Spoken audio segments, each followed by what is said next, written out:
Hi and welcome to the Trading Bell. Now, I want to start in a different note, and this is how I want to start it. I want to give you some numbers here for you to follow. Year to date, January 2nd to January 31st, just this month in itself, the share price of this company has risen by 45.94%. Now, going year to year, January 31st last year until this year's start of the year, the share price has grown by 440%. Now that sounds like it's unbelievable, but yes, it is right here. We're talking about KPLC, and guess who's in the house? We have the MD himself, Dr. Engineer Siror, who's in the house, and he had made a promise and he has fulfilled it. Dr. welcome to the show. Thank you. Thank you. It's good to see you again. Yes. 1 year down the line and we're talking 400% of the share growth. Don't say I didn't warn you. You did? You warned me? You warned me to buy shares? You took advantage. I believe so. I may not disclose too much, but yes, Okay. I mean, this is unbelievable. You are the best performing stock that we had the entire of last year. And the growth so far this month is already showing that you're already heading for the heights. Absolutely. Congratulations. Thank you. Thank you. Thank you so much. And I just wanted to shed some light on it. What would you say is the reason behind this growth? There are a number. Yes. There are a number of factors. Absolutely. Definitely, at the time we were talking that time, Yeah. we were dealing with some of the serious challenges in the company. Yeah. One of them had to do with the fact that for a period of time, Yeah. Kenya Power had not been in a position to procure materials. Absolutely. And this was not of its own making. Yeah. There were a lot of litigation. Whoever would win, the others would go to court. And the process was such that the process would be held in abeyance Yeah. until it is determined. Yeah. The unfortunate thing is that a number of times, those litigations would take very long. Yeah. So we had a number of transformers out there which are off circuit, which could not be replaced by virtue of the fact that those transformers could not be procured. Yeah. Yeah. There are a number of customers, I do remember in particular, because I think when we last talked, Yes. that was December. Yes. I think that was December 2023. Absolutely. Yeah. Yeah, and I warned you. When you launched your strategy, yes, you did. And at that particular point in time, just Yes. a few months before, Yeah. we had just managed to unlock the issue of procurement of materials. That is now the time, because at the time, that is September 2023, Yes. we had 247,000 Yeah. applicants for new connections who had already paid but could not be connected because there were no meters. Now where are we? We had 90,000 faulty meters, which could not again be replaced because there were no meters. Yeah. So we did unlock the issue of procuring these materials. I just picked two items, but it was, I mean, it was across the entire grid infrastructure. Yeah. So we then had an infrastructure that really needed urgent attention. But the people who are so committed to ensuring that they attended it within the shortest time possible were incapacitated and not of its own making. Yeah. On the other side, there were people out there who really thought this is KPLC's doing, and they are actually faking it. Yeah. So you have people out there who are very hostile with the company by virtue of their inability to address their complaints, to address the challenges they were facing, and they assumed it was their own making. Yeah. But I really thank God that we were able to unlock, so the materials started coming in. Wow. We managed to start addressing some of the network constraints. Yeah. And there are many other factors, Absolutely. like even clearing the traces. Yeah. I know at some point the public were not very supportive of us. When we made it known to them that the challenges that they have with outages, and especially even at a time like this, when it's raining, is 60 to 70% is because of trees. Trees falling on the lines. Yeah, the trees on their way leaves. And we managed to gain some ground when some, allowed us to do it. And the shocking thing is that for those who allowed us actually to clear these traces, in a very short time, they'd come back and they would call me and tell me, imagine it's raining heavily and power is there. Then I'll tell them, but I told you, the real enemy is the trees. So there are a number of factors, support from the staff, support from the board, support from the ministry, support from the government, because there was that government commitment that KPLC should be allowed to trade commercially, so that the social aspect can actually be handled by REREC and other bodies. So when the company was released to operate on commercial principles, these are some of the benefits that we've actually managed to gain. So it's all in line with the manifesto that the government had given in terms of releasing KPLC to deal with the commercial issues, besides now unlocking and being able to deal with a number of the challenges that then existed. Thank you so much, Engineer, for that. And really, congratulations, honestly, on those performances and really the context that you've given in. Let me just take you back to the conversation we had. And I just wanted to highlight a few things that you had said. That in our last discussion, you had talked about some of the losses coming from Forex, which had impacted your finances. And now that the shilling has stabilized, I wanted to ask you, how has this now affected especially your debt position? How are you looking at it now? No, in terms of the debt position, yes. Of course, you've highlighted it rightly. Yeah. That if you even looked at the results that we had given the previous year, if you look at the impact of Forex alone, it actually wiped all the profits that we had made. We would have made an operating profit of 19 billion. Okay. But all of it was swept until it pushed us to a negative position of 4.4. Yeah. Now, and that mainly because of the IFRS rules, which I know the CFO can speak into, where you value your loans based on the exchange rate. Yeah. So that at the time when we were closing in, that is June 2023, yes, the dollar was about 140 shillings to Kenya shilling. So that meant if you look at $1 billion obligation, it would appear it is 140 billion. Now, when we came down now to the year that followed, then of course the dollar went to about 128. Absolutely. So the same $1 billion obligation would now appear to be 128 billion. And those are now the financial costs that did reduce. Excellent. So the fact that now the Kenya shilling has really stabilized has now assisted us to demonstrate our true return. And that's actually why even for the half-year period, we're talking about 1.9 billion as finance costs. Absolutely. If you look at the previous period, it was about 15 billion. Yeah. The finance cost was 15 billion. Absolutely. So, if you look at the reduction of about 13 billion, now, but what that has assisted us to do is really to have the figures unaffected by virtue of the fact that the Kenya shilling was actually stable. Absolutely. So it has assisted, and indeed we really want to appreciate the government intervention in stabilizing the Kenya shilling because it has really assisted us to show the performance that we have managed to show, which of course in the past was really was impacted adversely by virtue of the exchange rate. Thank you so much. And I know I started with of course, the excitement of the share and how it performed, but it's also good to let our viewers know that you recorded significant profits before tax of 14.1 billion, up from the 538 million that you recorded last year, which is very commendable. I wanted to ask you, because when we spoke, it was a strategy time. We just launched it. Now it's 1 year down the line.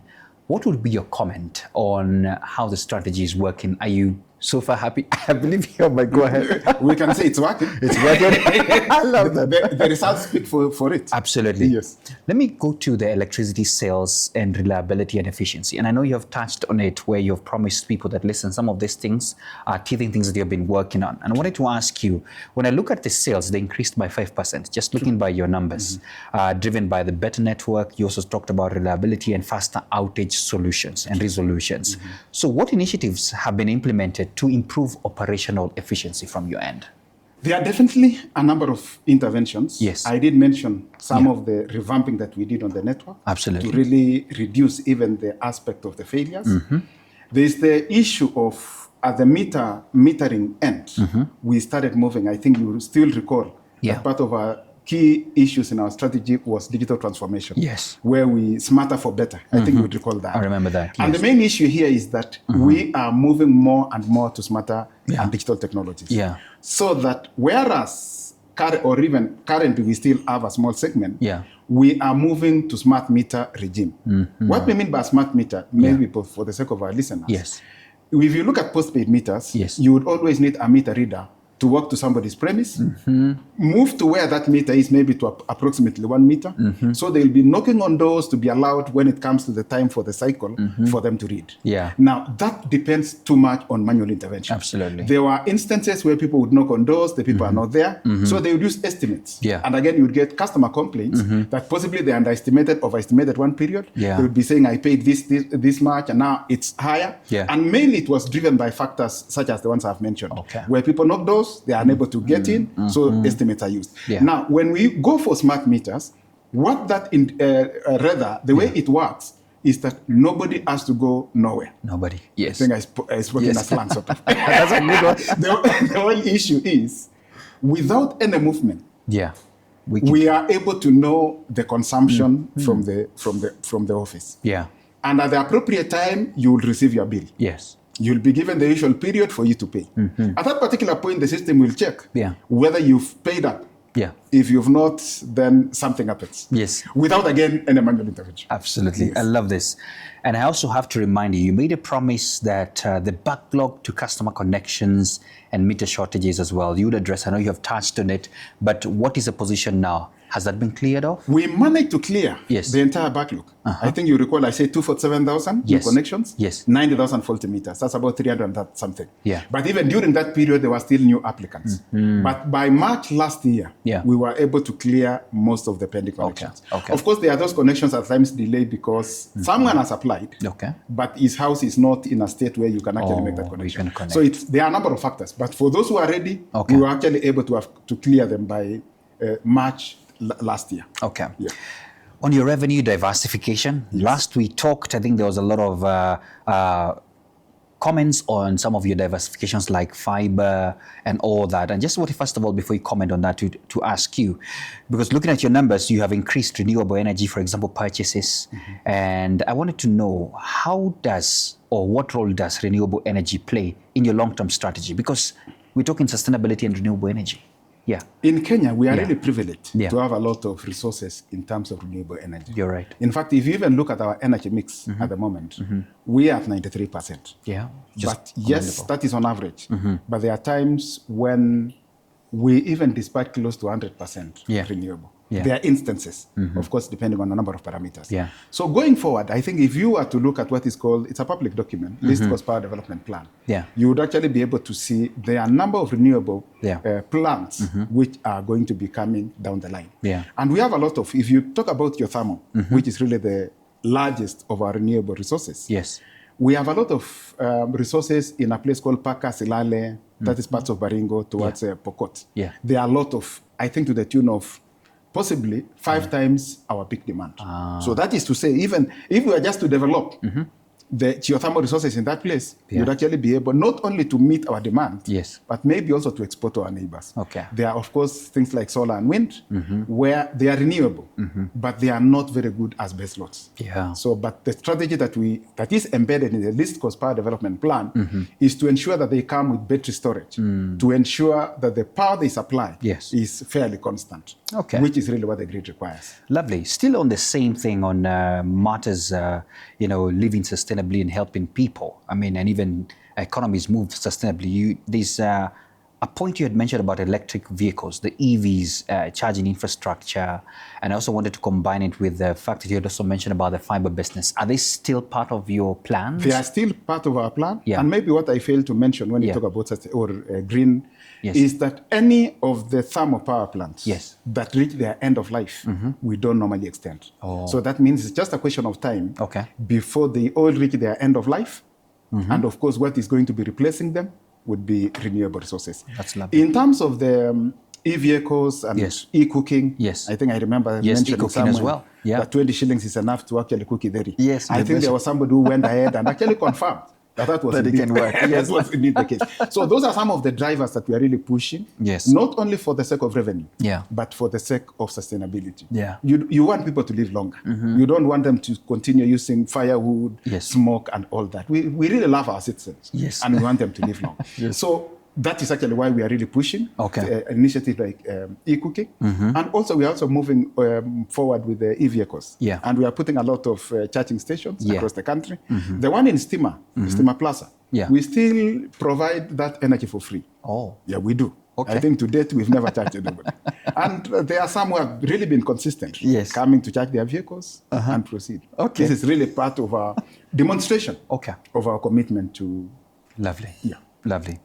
I want to move to the energy mix and the power pricing conversation. And with the anticipated lifting of the moratorium on power generation contracts that you had alluded to, what opportunities do you as KPLC see in expanding electricity sales and improving the energy mix? Definitely.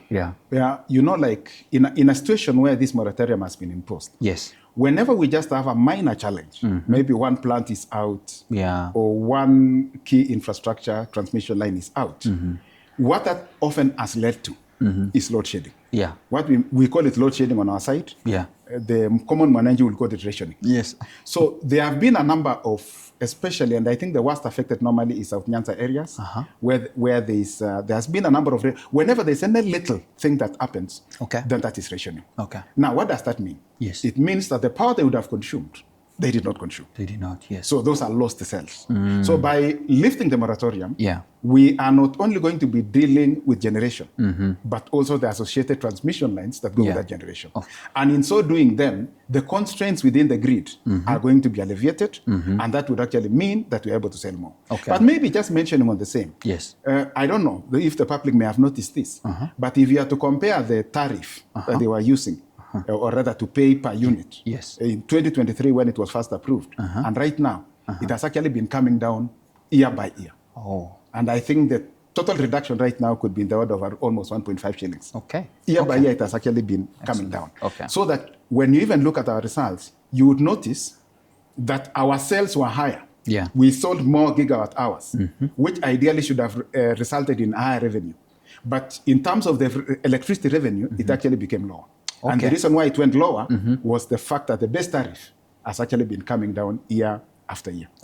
That is for the tariff controls. So speaking of the same point, because anytime I tell our viewers that I'm going to be talking to the KPLC MD, the first question of the many that comes by is, will power come down? It's us. So it has. I love it. It has been coming down. It has been coming down. And still going, eh? It's only that nobody talks about it. You know, normally when it comes down, people keep quiet. Yes. But when they just notice it's going up, they make a lot of noise. So the fact that people have been quiet is an indication that actually it has been coming down. Yes. Quick follow-up on our conversation, because I was speaking a lot from that of the promises, and you have fulfilled so many of them, which is very good. There was a discussion we had on the IPPs, that's the independent power producers and high-cost contracts, which was a public concern. I wanted to ask you, are there still negotiations happening within your spheres so that at least you can save a lot and probably realize what you hope to achieve? Speaking from this platform, yes, one of the key issues, even for the stability of any sector, yes, and indeed any engagement, is the sanctity of contracts. Yes, as the CEO of KPLC, yes, I'm here to affirm that we take our contracts very seriously. So that even as we engage any of those we have contracted, we engage them from the perspective that the contract we signed with them has sanctity and is guaranteed. Indeed, we did have conversations with some of the IPPs. But that was the foundation, first of all, that we respect sanctity of contracts. Excellent. But the way we were approaching it in terms of a win-win scenario, because at the time, I think when there was really a public outcry, and rightfully so, because the Kenya shilling was being exchanged for, it went up to over 160 shillings. 160 and above. So that when people now looked at the unit, I mean, the cost that they were paying per unit, and this was further complicated by the fact that the fuel prices were also equally high. Absolutely. So what does that mean? That really they were very constrained, and indeed the sales went down. So that now our engagement with the IPPs was on a win-win scenario. And the win-win that we were engaging them on is the fact that if you look what forms the tariff, it's first of all the capital they have used to set up the plant. Of course, the cost of capital comes in. But there is also the element on return of investment. So in a contract, for example, where the contract period was 20 years, they were to recoup their investment and to have that return within that period. And our engagement was, if we were to extend this period, so that now you don't recover within a 20-year period, and to a 30-year period or 25-year period, so that you see, in so doing then, what you are going to be recovering per year is going to be lower than what you would have recovered if the period was shorter. So that was really the framework of engagement. For those who agreed, we were willing to, of course, we had those gains. But for those who wanted to stand by their contracts, we stood by them. Because really, at the end of the day, sanctity of contracts. Absolutely. And we certainly hope for the best in all these conversations. As we come to a close, I want to now look towards the future and, just your promise as well. We love promises now with this conversation with what has happened so far. True. So I wanted to ask about the measures you've put as KPLC to ensure more reliable power, affordable power, and especially for businesses, because you drive the economy really. What would be your assurance? There are a number of things a number of interventions that we are putting in place. I did mention to you, for example, the issue of smart meters. Moving in that direction, the whole issue is really to reduce the manual intervention as much as possible. Yeah. And not only to reduce that manual intervention, to reduce the costs that go with that manual intervention. Absolutely. The other area that we're also looking at is to provide redundancy in terms of supplying our customers. In an environment where you want to guarantee availability, one of the things that supports that is a perspective, or rather is an arrangement where you are not being supplied from one source. Because definitely globally, lines do fail and things do happen within the network. But the fact of, the difference that will be there between those who are able to provide that reliability and those who are not, are the measures they have put in place within their grid to ensure that if one link fails, then you are being supplied from the other side.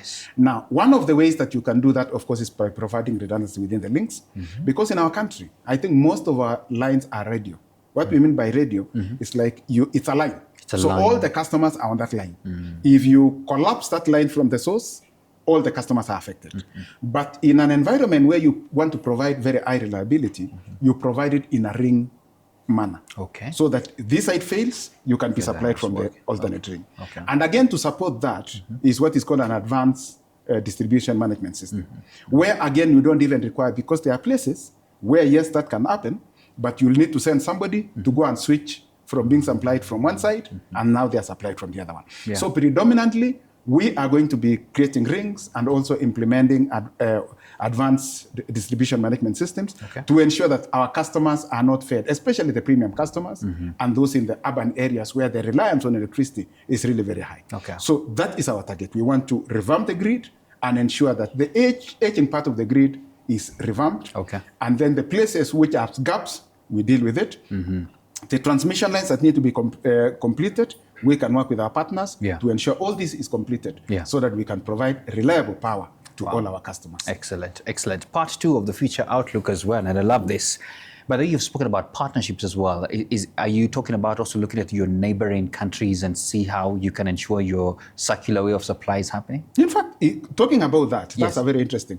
You know, the first interconnector that Kenya has was built in the 50s. That is the one to Jinja. The next one now that came on board is the one to Ethiopia, which was done in 2021. And that one has a capacity of almost 2,000 megawatts. Of course, subject to limitations, I think there is a capping of about 600 megawatts. The latest, what's the latest? Is with Tanzania. We just happened the other day.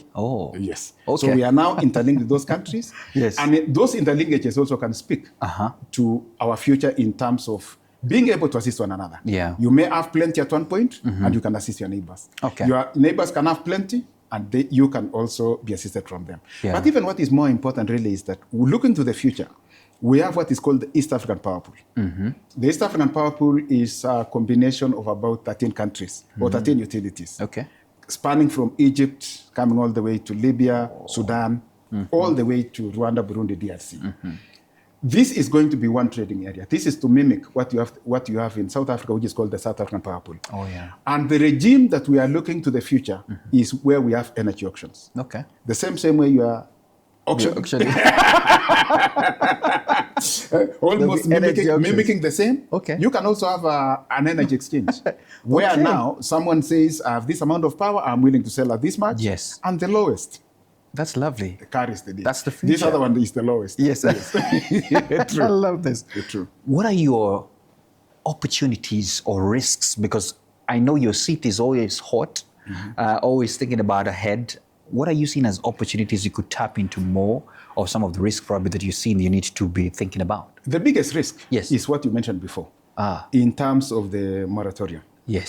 Because we are staring at a situation where if the moratorium is not lifted and we start having this generation, more and more generation coming on board, then we are standing at a serious risk.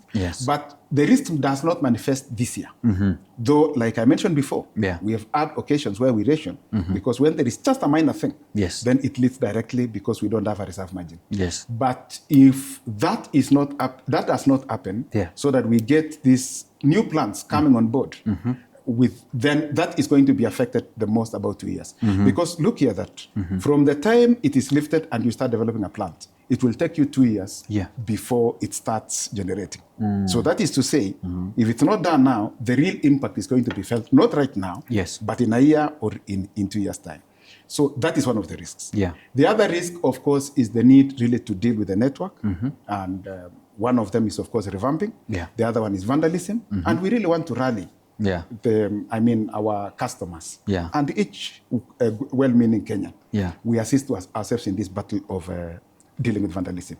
In fact, I think there is an MP which really rallied these people that whenever they just see a blackout or rather an outage in their area, they should all run towards a transformer. And it has assisted them. Not a single transformer has been vandalized since that time. And this could be the call that we can call the Kenyans, that whenever they see an outage, let them all move to the transformer. Because if those guys are there and they just see the numbers, they'll just leave and they'll be guaranteed, instead of having it is vandalized, now they start telling us you should repair immediately or that kind of a thing. So that is another area. Excellent. And indeed, I think on the same vein, you know, Kenya exported copper worth 8 billion last year, 7 billion last year. Wow. And we are not a copper mining country. We're not. If you look at the transformers we lost, not to mention the lives which were affected, the people who are sick, who are depending on those supplies, vis-a-vis the paltry 7 billion, really, and that has been our call, that we may actually need to ban the export, especially the export of copper, if not the entire trading of copper. Absolutely. Because it's damaging lives. For us, it's revenue, and of course, losing the transformers because we have to replace them. But to the public out there, it could be an hospital which has gone off supply. It could be a patient who was depending on certain things for that power to be there. And it is totally messed up by virtue of somebody looking at the little copper they would actually get from this transformer. Those are some of the challenges that we have. And of course, still the support of the Kenyan public. I think one of the biggest risks and opportunities is for the Kenyan public to come to our side. You're right. I know we've managed to gain ground, and more are seeing us as partners. And I think the biggest opportunity is if each and every Kenyan would see us as their partners. So that we partner together, they can be guaranteed the quality of supply, and even possibly, ultimately, even the cost of power is going to come down. Absolutely. Because they are going to assist us in dealing with vandalism. They are going to assist us in allowing us to clear the traces.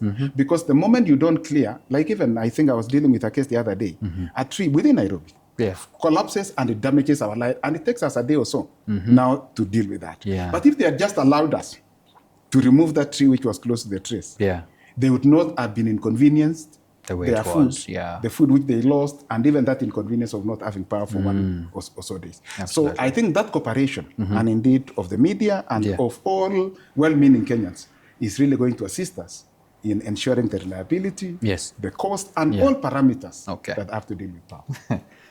Engineer, I have to end with the same way I ended the other time. 400% in 1 year, that was so good.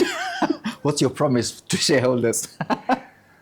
My promise to shareholders, watch this space. Watch the space. Watch this space, but more importantly, watch the power reliability and the quality of supply in this country. It is improving. It will never go back.